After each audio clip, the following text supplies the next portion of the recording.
예배로 나오셔서 주의 말씀을 듣습니다. 여러분에게 우리 주 예수 그리스도의 은혜와 평강이 충만하기를 축복합니다. 디모데에게 바울이 주는 이 디모데후서의 이 권면, 이건 거의 명령이죠.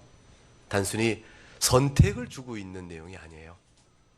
네가 들을만 하면 순종하고 하면 좋지 않겠니? 이런 차원의 단순한 권면상이 아니고 그래야 하느니라. 네가 살고자 하면 그래야 하느니라. 엄숙한 명령을 준 것이죠. 그 명령의 엄숙한 절대적 기준을 무엇의 권위로 지금 바울이 말했냐면 디모데후서 4장 1절을 보세요. 1절 읽어볼까요? 하나님 앞과 살아있는 자와 죽은 자를 심판하실 그리스도와 예수 앞에서 그가 나타나실 것과 그의 날을 두고 엄히 명하노니 네가 정녕 그리스도의 다시 오심을 기다리는가? 네가 정녕 그의 나라에 들어가길 원하는가? 네가 정말로 하나님의 나라를 소망 중에 바라는 사람이면 지금 내가 말하는 명한 명령을 들으라. 하나님이 너를 그냥 부르신 것이 아니요 너에게는 소명적 사역을 주셨다고 엄히 명하셨어요. 그 명령은 핑계를 들어서 순종과 불순종을 네가 임의로 선택할 것이 아니라 말씀합니다. 불순종을 조건으로 선택할 수 있는 문제 아니라는 것이죠. 예를 들어서 2절 읽어봅니다. 시작. 너는 말씀을 전파하라. 때를 얻든지 못 얻든지 항상 힘쓸 일이여. 알겠어요? 때가 아닙니다. 도대체 그런데 이거 어떻게 일을 해요? 그런 핑계가 허락되지 않는다. 그러면 3절과 4절을 읽어볼까요? 시작. 때가 이르니 사람이 바른 교훈을 받지 아니하며 귀가 가리워서 자기의 사역을 따를 스승을 많이 두고 또 그 귀를 진리에서 돌이켜 허탄한 이야기를 따르리라. 하나님, 말이 안 됩니다. 사람들 도움을 듣질 않아요. 바른 교훈을 받지 아니하고 스스로 자기들이 원하는 바대로의 내용을 쫓아 선생들이 하는 자들 잔뜩 모아놓은 것이 제가 어떻게 들어가서 비집고 들어가 그 말씀을 전합니까? 들어봐야 소용이 없고 배척이 저에게 당하는 꼴이니 못합니다. 이렇게 말할 수가 없느니라. 배척받아도 할 것이요 저들이 너를 돌로 쳐도 해라. 이거는 절대 명령입니다. 그래서 5절 읽어보면 그러나 너는 모든 일에 신중하여 고난을 받으며 전도자 일을 하며 내 직무를 다라. 하나님이 아신다 그 말이에요. 그래서 그러나 신자적 삶의 책임은 그러나 쉬워서가 아니고 어려워도 그러나 해야 될 일이라 말씀합니다. 구체로 설교 내용이 배척받는 이유는 2절 하반절에 경책하며 경계하며 권하는 것이기 때문에 그렇습니다. 죄가 무엇인지를 드러내는 일이요, 죄를 용납하지 않고 죄를 꾸짖는 일이요, 그러나 아비의 마음으로 돌보는 마음으로 하는 일이라. 이 일 자체가 매우 영적인 일이기 때문에 저들이 결코 달게 듣지 않을 것이라. 그럼에도 불구하고 이와 같이 강력하게 최고의 절대적 존엄이요 그 권위로 이와 같이 사도 바울이 디모데에게 명하도록 하나님이 바울의 마음을 쓰시는 까닭은 뭘까요? 입술 쓰시는 까닭은 뭘까요? 그것은 이 말을 들어야 살기 때문에 그래요. 하나님이 택한 영혼들을 죽음에서 영원한 생명으로 끌어내시는 일은 전도의 사역이요 그 말씀을 듣지 않으면 도움을 잘 수 없기 때문에, 우리 마음의 부패성은 하나님의 말씀의 능력 아니면 어떻게든 씻겨지지 않기 때문에, 우리가 교양과 상식과 수양으로 씻겨질 죄가 아니기 때문에, 그렇기 때문에 하나님의 말씀을 전한 이 일에 대한 강력한 사명 요청이 주어지는 것이죠. 일 자체의 성질이 그런 것이라 그 말이에요. 근데 오늘 본문은, 이어진 본문은 이 같은 영적 사역의 성질을 더하여서 사도 바울의 개인적 형편이 절실하게 이 명령을 디모데에게 전하게 합니다. 그것이 6절 말씀에 나옵니다. 6절을 읽어보죠. 전제와 같이 내가 벌써 부어지고 나의 떠날 시각이 가까웠다. 무슨 말씀이에요? 이제 내가 죽게 되었다라는 것이죠. 전제와 같다라는 것은 바울 사도 자신의 사역을 이 전제 곧잘 비유합니다. 빌립보서 2장 17절에 만일 너희 믿음의 재물과 섬김 위에 내가 나를 전제로 드릴지라도 나는 기뻐하고 너희 무리와 함께 기뻐할 것이라 그랬어요. 이 전제라는 것은 이제 구약의 율법에 따라 제사를 드릴 때 하나님이 정하신 제물을, 즉 양이든 암소든 비둘기든 태워서 하나님께 예배하지 않습니까? 그때 제사를 드릴 때 전제, 그것은 drink offering이에요. 그러니까 기름이나 포도주를 고기를 태우는 것에 부어드립니다. 그러니까 전제는 전제만 따로 드릴 수는 없어요. 항상 드려지는 제사 위에 더하여 드리는 제사입니다. 그러니까 각각 하나님이 율법 민수기 15장에 보게 되면 제물의 성질에 따라서 드릴 전제의 양, 포도주나 기름의 양들이 정해져 있어요. 그것들을 부어서 함께 드려 향기로운 제사가 되게 합니다. 그러니까 바울은 자신이 행한 모든 사역적 수고를 전제라 이렇게 얘기해요. 자신이 전한 복음적 사역을 통해서 그 복음을 듣고 주님 앞에 순종으로 나오는 사람들의 믿음의 헌신이 바로 영적 제사라. 그 영적 제사는 그들의 죄값을 치르기 위한 제사가 아니고 그들이 하나님께 받은 바 사주의 은혜에 대한 감사로 드리는 제사죠. 성도가 드리는 제사는 정말 감사의 제사예요. 이 감사의 제사에 사도 바울이 자신의 사역적 수고를 전제로 드린다라고 더하여 드리는 것이라는 말을 했어요. 그러니까 사도 자신의 자기의 삶으로 하나님께 나가는 것은 자신도 하나님께 드리는 감사의 제물이요, 자기 사역을 통해 다른 사람의 믿음 가운데 서서 하나님께 감사의 제물을 드리면 자기의 사역적 수고는 그들을 위하여 사용되어진 부분적인 것이니까 전제라 이렇게 말하므로 자기 사역적 설명을 합니다. 근데 전제가 다 부었다 그 말이지.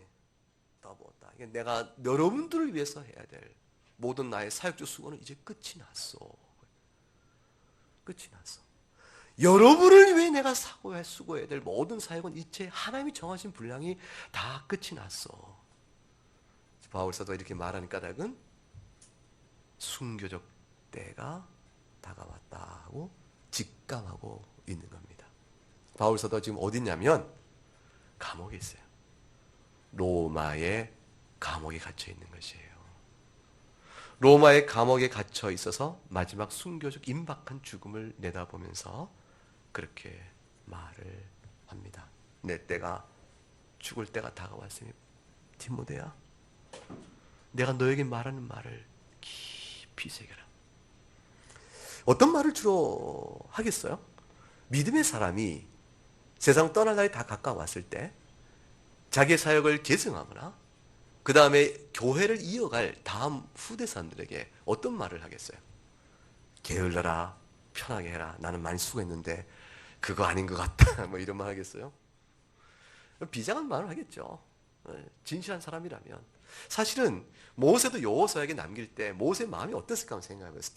참 저는 모세가 이 마음이 어땠을까. 자기는 한평생 주의 약속을 바라보면서 가나안 땅 보기를 얼마나 소망했을까요? 가나안 정복 사업에 자기가 쓰임 받기를 얼마나 원했을까요?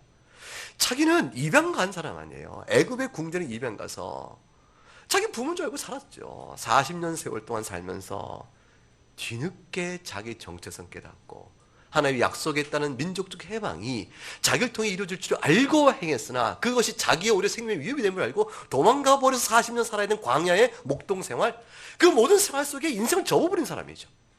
자기 민족으로부터 끊어진 자니까 하나님의 이름을 부르며 여호와의 이름을 부르며 민족과 함께 예배하는 그 아름답고 고귀한 신앙적 차별할 수 없는 사람으로 끊어진 자가 되어졌어요. 소외된 자죠.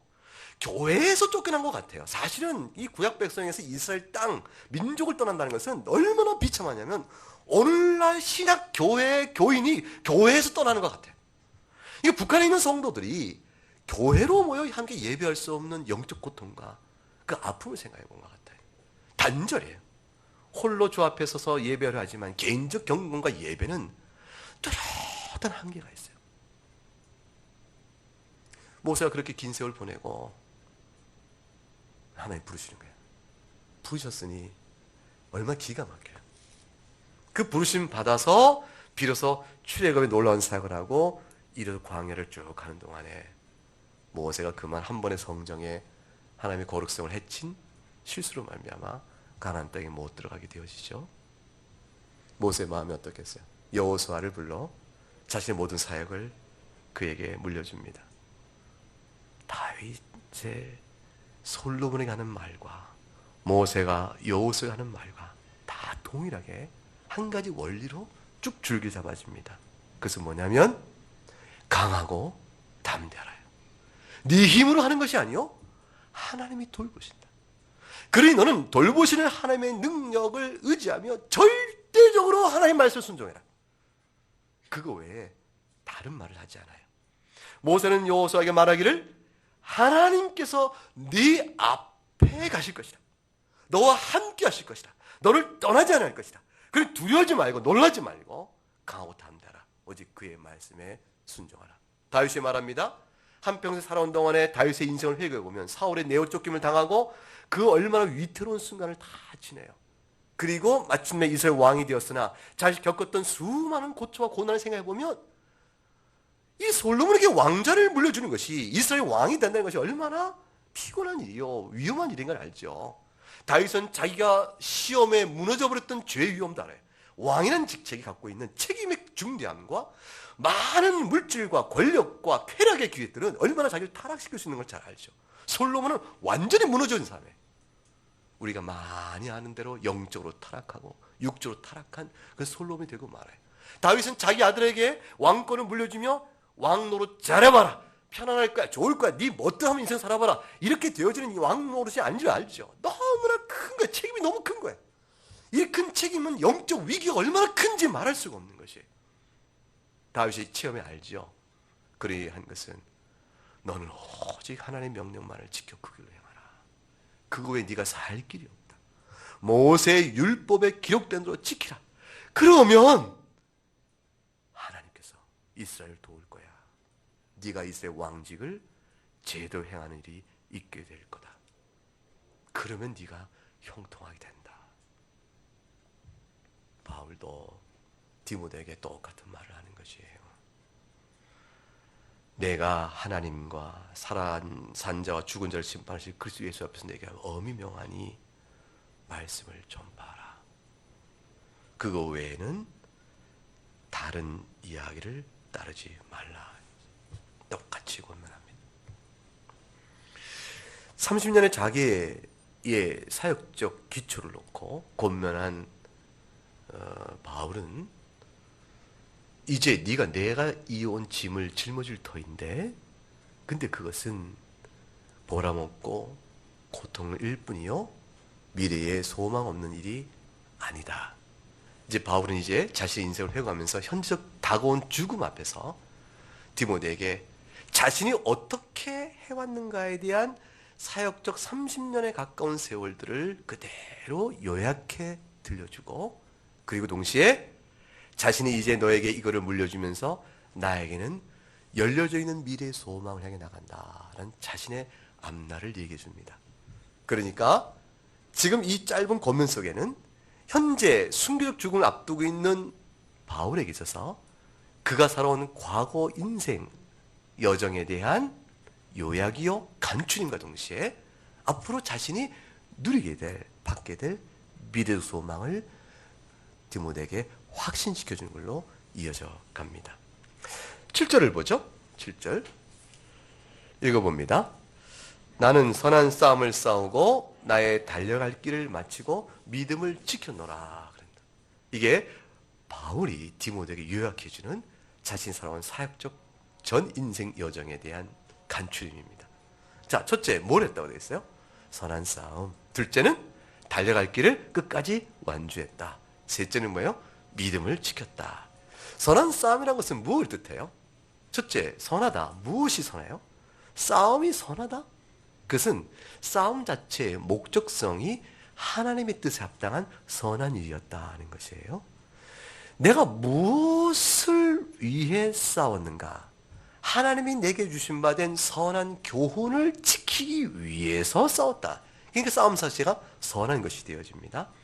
싸움하면 이제 성경에 특히 바울 서신에 나오는 여러 가지 싸웠다, 달려갔다, 내가 낙오하지 않기로 애를 썼다 이런 말들은 전부 다 그 당시에 사람들이 이해할 만한 운동 경기를 염두에 두고 한 것이에요. 선한 싸움을 싸웠다. 어떤 운동 경기가 생각나요? 레슬링이나 이 복싱 같은 거죠. 그런 거예요. 엉켜 싸우는 거죠. 자, 그럼 레슬링을 하는데 힘을 어떻게 써요? 적당히 써요? 전력을 다해요?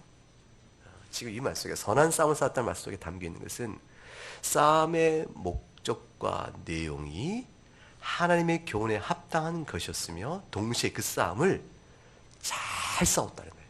이 잘 싸웠다는 것은 뭐냐면 싸움에 합당한 레슬링 선수가 레슬링을 하기 위해서 박싱 선수가 박싱을 하기 위해서 그 순간에 온 육체의 힘을 다 쏟아붓고 전념으로 했던 것처럼 나는 내 영혼과 몸의 모든 에너지를 여기에 남김없이 쏟았다. 그런 뜻이에요. 선한 싸움을 싸웠다의 내용 속에 담겨있는 일이죠. 그 다음에 달려갈 길을 맞췄다라는 말씀이 나와요. 그죠? 열심히 달려. 어릴 때 달리기 해봤죠? 해본 지 꽤 됩니다. 저는 지금 달리기 못합니다 하면은 걱정됩니다. 10m만 뛰어도 뭐 힘드니까. 이 달려가는데 보세요. 달려가는 사람이 열심히 뛰어야겠죠. 그 열심히 뛰면 목적지에 다다를까요? 못 다를까요? 열심히 뛰면 다다르겠죠? 그런데 또 한 가지 조건이 필요해요. 그건 뭐죠? 목적지를 향해 열심히 뛰어야 되잖아요. 그러니까 열심히 뛰긴 뛰는데 부산 간다는 사람이 저 평양으로 가버리면 안 되는 거죠. 나의 달려갈 길을 끝까지 완주했다는 말 속에는 선한 싸움에 덧붙여서 나는 한 번도 부르심의 목적과 방향을 놓친 적이 없다. 그 말이에요. 나는 내가 무엇을 위해 부름받은 사람이요, 내가 무엇을 위해 사는 사람인지 나 한 번도 잊어본 적이 없다. 신자가 신앙생활을 하는데 도대체 저 사람은 무슨 목적과 무슨 부름과 무슨 부름을 따라서 열심히 신앙생활 하는 것인지 알 게 없는 사람도 있어요. 열심히 기도를 하는데 기도를 왜 하세요? 항상 내 인생의 필요와 나 중심의 기준을 놓고 내 만족을 위해 기도하여 된다 싶으면 기뻐하지만 그것이 잘 안 되면 하나님의 원망과 불평을 늘어놓는 떼쓰는 아이로 신앙생활하는 사람은 하나님께서 그를 불러내어 신앙의 길을 완죽케 하는 본래 부르심의 뜻과 목적을 바로 보지 못하는 사람이라 어린아이 같은 것이죠. 나는 부르심의 목적을 분명히 바라보고 갔다. 그 부르심의 목적이 분명한 것은 무엇이었을까요? 목표가 무엇이었을까요?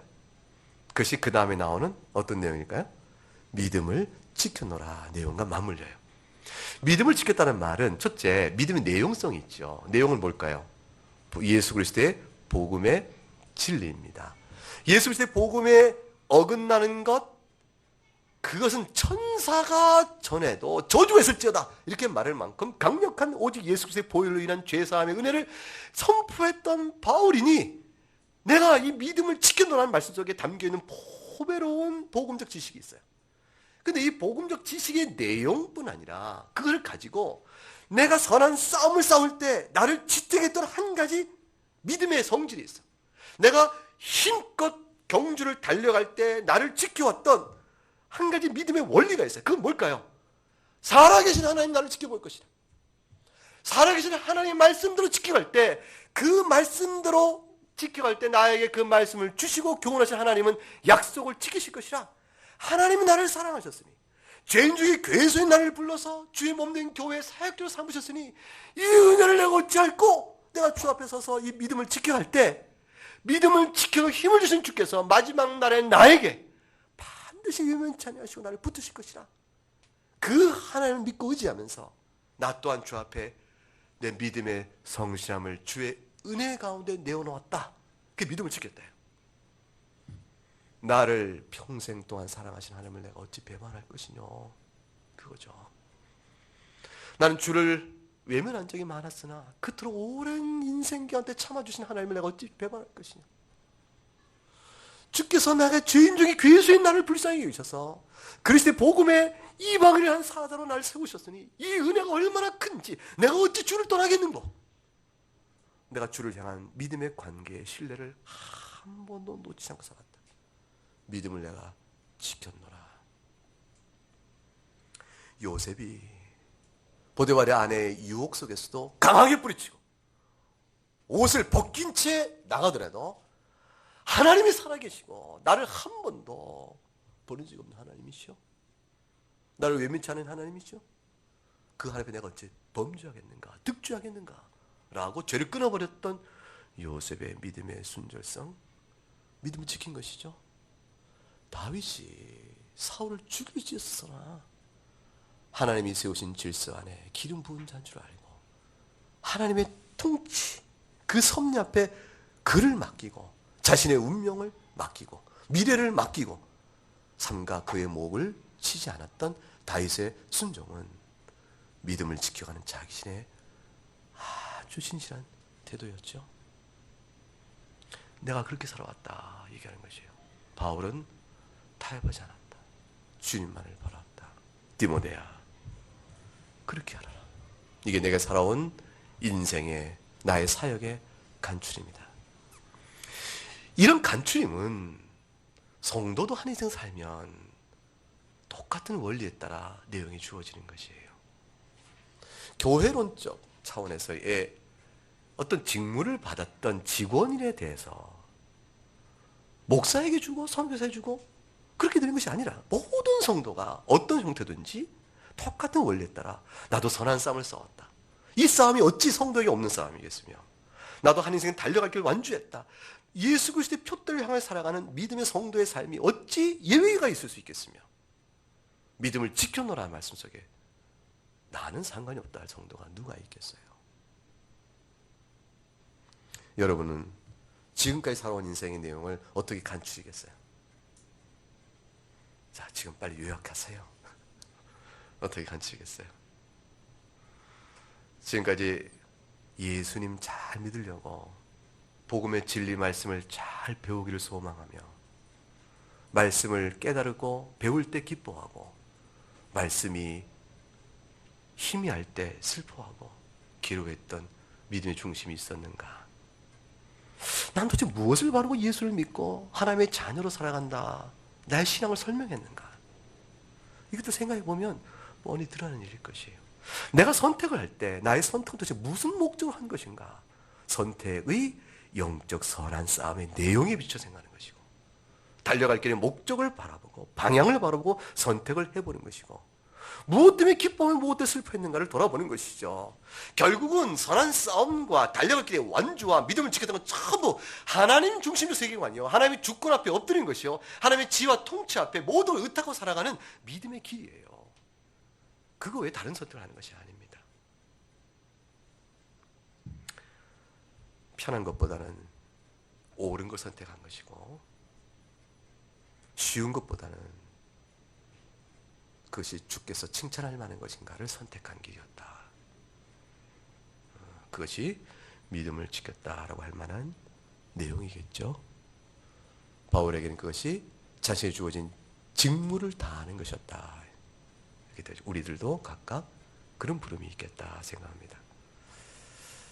나그네 교회를 세워간다는 것은 그런 의미에서 교회를 아름답게 세워야 될 직무를 받고 있는 것이에요. 그저 교회로 필요해서 모이고 교회가 세워졌으니 해야 될 일을 그냥 하는 것 이렇게 되어진 형태로는 우리가 우리의 직무를 다하는 사람들이 할 수가 없어요. 우리는 성도로서 어떠한 나그네 교회들이라면 여러분이 어떤 교회에 출석하든 마찬가지죠. 교인이라면 뭘 생각하냐면 도대체 교회가 무엇이냐? 그럼 그 교회 앞에서 나는 무엇을 구하며 또는 교회 회원으로서 나의 책임은 무엇일까? 나는 그러므로 어떻게 서로 간에 서로 섬기며 그리스도를 영원하게 하는 것이 합당한 것인가? 이것들에 대한 분명한 목적성을 갖고 선한 싸움을 해나가는 일들이 필요해요. 이건 개인이 홀로 하는 것이 아니라 공동체적인 것이에요. 그렇기 때문에 바울은 지금 디모데에게 이 사역을 맡기는 겁니다. 바울이 디모데에 부른 것은 개인적으로 불러다가 너 이거 해! 이렇게 하는 것이 아니고 교회론적 컨텍스트죠. 교회론적 맥락 속에서 주께서 세우신 이 교회를 생각하라. 내가 이 교회에 수고하고 주의 몸된 교회에 수고하고 이제 주께 부르실 때가 되었으니 디모데 너를 세워 주께서 교회를 책임지게 할 때 마찬가지 수고해라. 모든 사람들에게 이것을 가르치라. 교회가 먼저예요? 우리가 먼저예요? 우리 개개인이 먼저가 아니고 항상 그리스도의 교회가 먼저 있고 먼저 세워진 교회 안에 회원으로 우리가 부름받아 그 자리에 들어가는 것이에요. 그래서 교회는 좀 맥락 안에 주어진 이 사도 바울의 권면을 생각할 때 나그네 교회도 마찬가지로 적용이 되는 것이다. 그 다음에 이렇게 되어질 때 바울은 디모데에게 수고한 짐만 물려준 것이 아니라 미래를 열어줘요. 자신의 약속의 말씀에 기초한 하나님의 약속의 말씀에 기초한 자신이 주어진 미래를 열어놓습니다. 그것이 뭘까요? 8절 말씀입니다. 8절 읽어볼까요? 이제후로는 나를 위하여 의의 면류관이 예비되었으므로 주 곧 의로우신 재판장이 그날에 내게 주실 것이며 내게만 아니라 주의 나타나심을 사모하는 모든 자에게도니라. 바울은 지금 미래의 소망을 바라봅니다. 이 미래의 소망은 의의 면류관인데 이 의의 면류관은 의로우신 재판장이 내게 주실 것이라 말합니다. 이 재판장은 의로운 분이에요. 의로운 분이기 때문에 반드시 상줄 자를 상 주시고 벌할 자를 벌 주세요. 그러니까 재판장이 직무유기를 해서 상줄 자인데 상도 안 주고 벌할 자인데 벌도 안 주시는 그런 일은 일체 없다.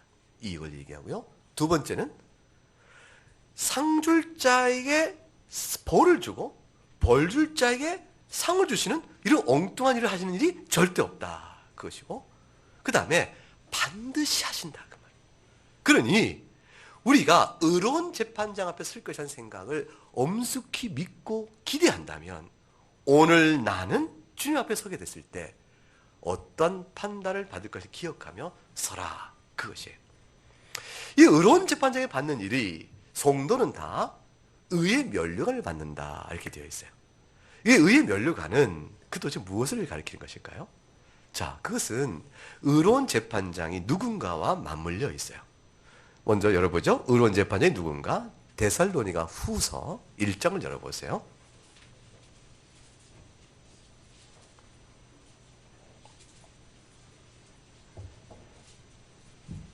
데살로니가 후서 1장 6절로부터 9절까지 말씀을 보겠습니다. 그러면 같이 읽어보죠. 너희로 환난을 받게 하는 자들에게는 환난으로 갚으시고 환난을 받는 너희에게는 우리와 함께 안식으로 갚으시는 것이 하나님의 공이시니 주 예수께서 자기 능력의 천사들과 함께 하늘로부터 불꽃 가운데 나타나실 때에 하나님을 모르는 자들과 우리 주 예수의 복음에 복종하지 않는 자들에게 형벌을 내리시리니 이런 자들은 주의 얼굴과 그의 힘의 영광을 떠나 영원한 멸망의 형벌을 받으리라. 주님께서 다시 오십니다. 오셔서 하나님의 공의를 실행하실 텐데 그 공의의 내용을 뭐라고 말씀했어요? 환난을 너희에게 받게 하는 교회를 핍박하는 자에게는 환난을 갚을 것이라.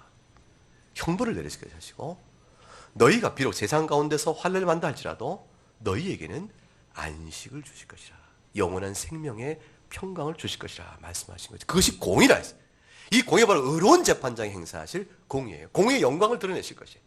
하나님께서 마지막 날에 영광을 나타내실 때에 결국은 죽을 자, 멸망할 자에게 그 죄값도 형벌을 내리시는 영광은 공의의 영광이요. 우리들에게는 환난 받은 우리들에게는 안식으로 갚으시니 그 안식이 우리의 공로의 대가가 아니라 하나님의 긍휼로 받는 것이므로 우리를 용서하시고 영생으로 이끄시는 하나님의 의로운 판결은 우리를 통해서 긍휼의 영광을 나타내게 되십니다. 하나님을 모르는 자들과 주 예수 복음에 복종한 자들에게는 형벌을 내리실 것이고 그 형벌은 영원한 멸망의 형벌일 것이라 그랬어요. 그러면 우리가 받는 의로움이라는 것, 우리의 안식이라는 것은 우리의 행위로 인한 공로적 대가인가? 그걸 얘기하고 있는 것인가? 그것이 아니에요. 바울이 지금 나를 위하여 이후로는 의의 면류관이 예비되어 있다라는 말은 내가 이렇게 선한 싸움 싸우고 달려가길 다 달려가고 믿음을 지켰으니 하나님이 어찌 나에게 이거 수고한 것을 보고 나를 인정하여 나에게 의의 명을 주지 않으시겠느냐. 이렇게 자기의 수고한 대가를 기초로 공로로 내가 보상을 받을 만한 자격이 있다는 말을 하는 것이 아닙니다. 이것이 아니고 이 믿음을 지켜서 하는 말씀이 이미 담겨 있는 것처럼 내가 죄인적인 괴수이나 하나님의 은혜로 복음의 사역도 쓰게 된 이 놀라운 은혜를 입었으니 그 은혜를 입고 어찌 하나님께서 베푸신 은혜를 내가 배반할 수 있겠느냐. 이 행하는 모든 사역도 주의 은혜로 되어진 것이라 이렇게 고백하면서 그 믿음의 신뢰는 하나님이 수고한 종들에게 베푸시는 약속의 상급을 같이 바라보는 것이에요. 아, 나에게 은혜로 베푸신 주께서 또한 약속의 상급을 말씀하셨으니 그 일을 죄인된 나를 불러신 주께서 그날의 그 약속대로 나에게 또한 이런 은혜를 베푸시겠구나. 그 은혜가 내게 궁극적으로 무엇이라? 의의 면류관이겠구나. 하나님의 신실함에 대한 진정한 고백을 디모데에게 의심치 말고 받을 것을 권면하고 있는 것이죠. 우리도 마찬가지예요. 신자는 그것 갖고 사는 거예요. 그것 갖고 사는 것입니다. 이 의의 면류관이라는 것은 결국 디모데서 6장을 가보세요. 디모데 전서 6장 11절과 12절에 가게 되면 그것이 무엇인가 설명이 나옵니다. 11절과 12절 읽어보십시다. 오직 너 하나님의 사람아 이것들을 피하고 의와 경건과 믿음과 사랑과 인내와 온유를 따르며 믿음의 선한 싸움을 싸우라. 영생을 취하라. 이를 위하여 네가 부르심을 받았고 많은 증인 앞에서 선한 증언을 하였도다. 그랬어요. 선한 싸움을 싸우라 같은 얘기죠. 그런데 그 다음에 뭘 취하라고 되어 있어요? 영생을 취하라. 이 말은 선한 싸움을 싸워 그 목표인 영생을 네가 탁 낚고차는 싸움의 승리로 거두라. 이런 것이 아니에요. 믿음의 선한 싸움은 믿음 하나님 믿는 믿음 안에서 떠나지 말 것이요. 그렇게 되어지면 그렇게 선한 믿음 가운데 살아온 성도에게 주께서 주기로 약속하신 영생을 선물로 주실 것이니 그것을 받아 좋게 누려라 라는 뜻이 되어지는 거예요. 이것은 사람이 조금만 자신의 말씀 앞에 자기 돌아보면 알죠. 우리의 수고가 내 경건이 나로 말미암은 것이 아니요 하나님 내게 준 선물이구나. 내가 어찌 하나님의 말씀을 사랑하게 되었는고. 이건 신비로운 일이죠. 세상과 하나님 나라에 속한 신령한 일에 명백하고 뚜렷이 구분되어지는 은혜의 단맛이잖아요. 그리고 나서 그런 자에게 나에게 선한 일을 행하신 성령 하나님께서 그리스도께서 행하신 모든 구속의 사역을 근거로 하여 하나님께서 영원전에 택정하시고 나에게 주기로 하셨던 영원한 생명을 주시기로 한 번도 게을리지 아니하시니 성령의 은혜에 따라 내가 경건케 살게 되는 것이요. 그래서 내 안에 수고한 하나님의 자신의 사역에 대한 자기의 확증으로 나에게 또한 큰 상을 베푸시니 그 상이 바로 영원한 생명이라 이렇게 되어지는 것이에요. 많이 수고한 자에게는 그 영생의 기쁨이 더욱더 클 것이요. 적게 수고한 자는 그 영생의 기쁨의 누림이 적게 될 거예요. 그러나 은혜로 구원받는 것은 동일하겠지요.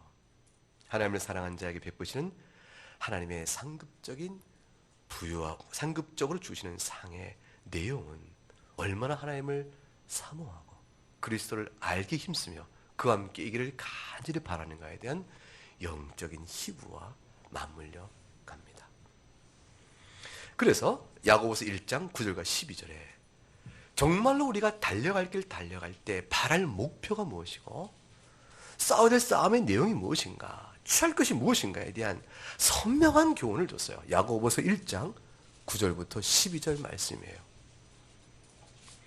낮은 형제는 자기 높음을 자랑하고 부한 형제는 자기 낮아짐을 자랑할지라. 이는 그가 풀의 꽃과 같이 지나감이라. 해가 돋고 뜨거운 바람이 불어 풀을 말리면 꽃이 떨어져 그 모양의 아름다움이 없어지나니 그 다음 같이 쭉 읽습니다. 부한 자도 그 행하는 일에 이와 같이 쇠잔하리라. 시험을 참는 자는 복이 있나니 이는 시련을 견디어낸 자가 주께서 자기를 사랑하는 자들에게 약속하신 생명의 면류관을 얻을 것이기 때문이라. 여보시오 형제들이요, 자기가 세상적으로 낫다 하여 스스로 비참히 여기고 굴하지 마시오. 세상적으로 높다 하여 교만하지 마시오. 여러분이 구할 것은, 여러분의 신앙길 속에 달려갈 경주의 목표와 방향은 이 세상에서의 자랑이 아니오.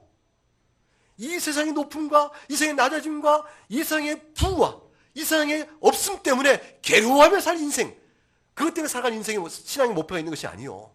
그것은 다 들의 꽃과 같이 지나가며 여러분이 정령코 바랄 신앙의 표대는 생명의 면류관이요. 그러니 믿음 가운데서 주어질 이 영원한 상급을 바라보면서 설령 자기가 지금 낮은 처지에 있다 할지라도 주께 이 영광을 받을 때 내가 얼마나 높아진 자인가, 그리스도의 높은 자임을 마음에 새기고 그것 때문에 자부심 갖고 좀 사시오. 자신이 세상 높다 할 때 내가 그리스도의 은혜가 아니면 아무것도 아닌 자요, 누리고 있는 것조차 이것조차도 하나님이 내게 주신 선물이니 내 어찌 교만하겠는가, 이걸 늘 생각하며 시련과 시험을 경계하며 경공하도 힘쓰시오. 이것들은 다 들의 꽃과 같은 것이요, 신앙의 표대가 무엇인가를 우리에게 드러내주는 것이죠. 이것은 우리가 살아가는 인생뿐 아니라 선택적 가치 속에 모든 영역 속에 드러나는 것입니다. 내가 살아가는 생업, 또 내가 살아가면서 행하는 모든 일들 하나하나 속에 그 선택적 가치 속에 다 반영이 되어져요. 직장, 혼인, 부부관계, 부모가 자식에게 가르치는 것, 그 모든 것들, 교회가 행하는 결정들의 방향과 목표, 이 모든 것 속에 다 드러나게 되어 있습니다. 정녕 주님을, 주의 교훈을 목표로 하는가 하는 것이죠. 계시록 2장을 볼까요? 요한계시록 2장. 요한계시록 2장 8절에서 10절 말씀.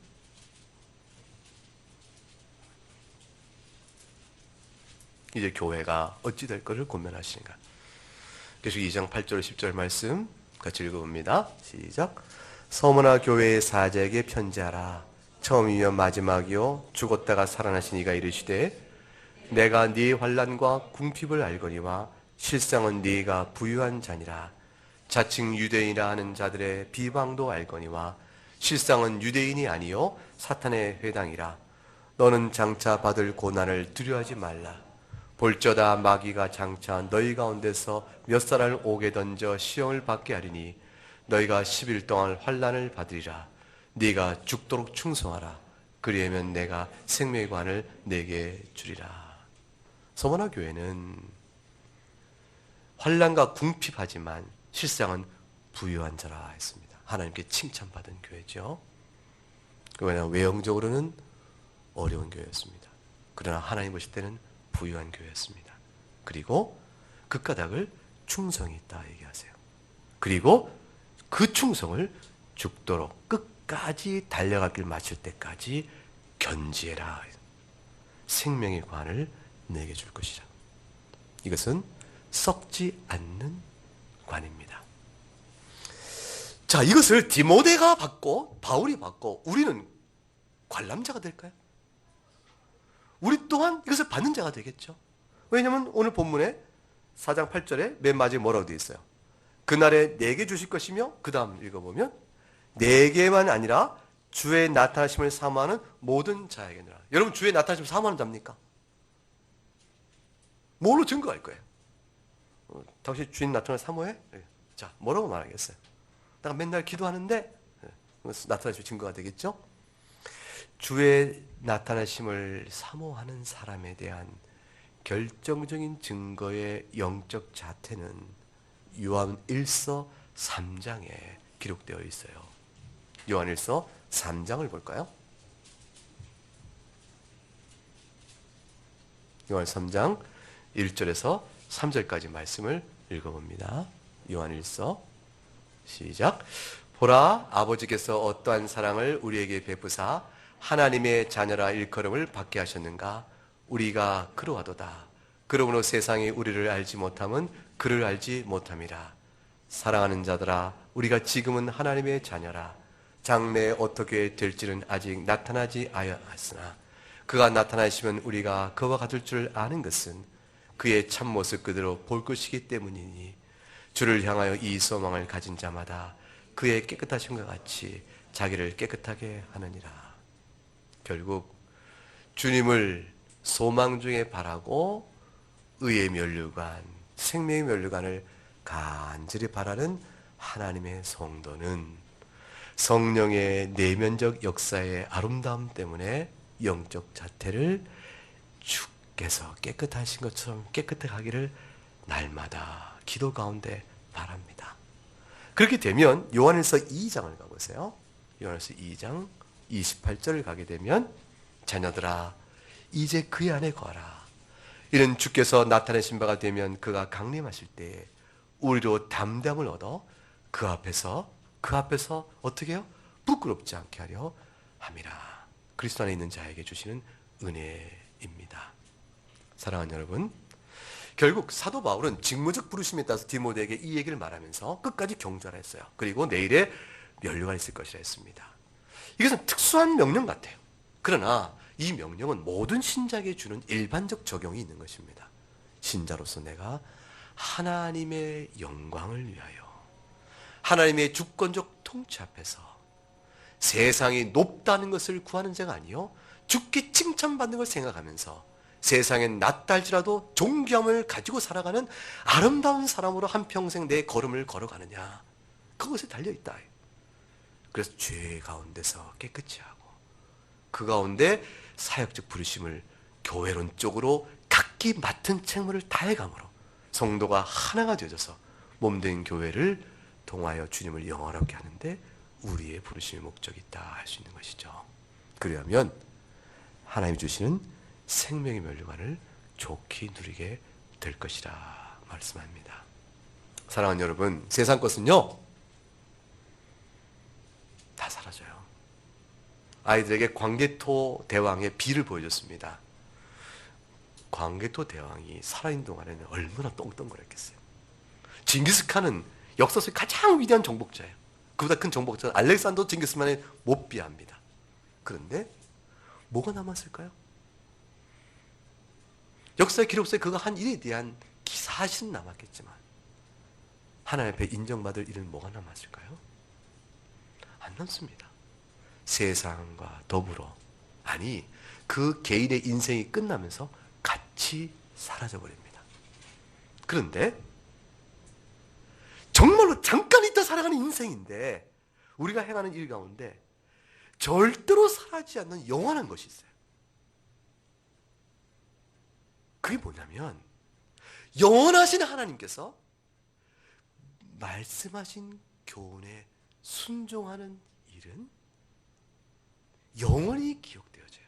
왜냐하면 그 교훈을 주신 이가 영원하니 그 교훈 또한 영원한 것이요 그 교훈을 행하도록 은혜를 주신 하나님의 손길도 영원하니 우리가 행한 모든 순종이 또한 영원하여 주께서 상을 베푸심에 조금도 부족함이 없고 인정을 받게 되는 거예요. 어떻게 살 거예요, 한평생? 여러분 마음에 드서 무슨 욕심을 갖고 사세요? 잠깐 정말 사는데 어떻게 사실 거예요? 사랑하는 자녀들에게 무엇을 가르치실 거예요?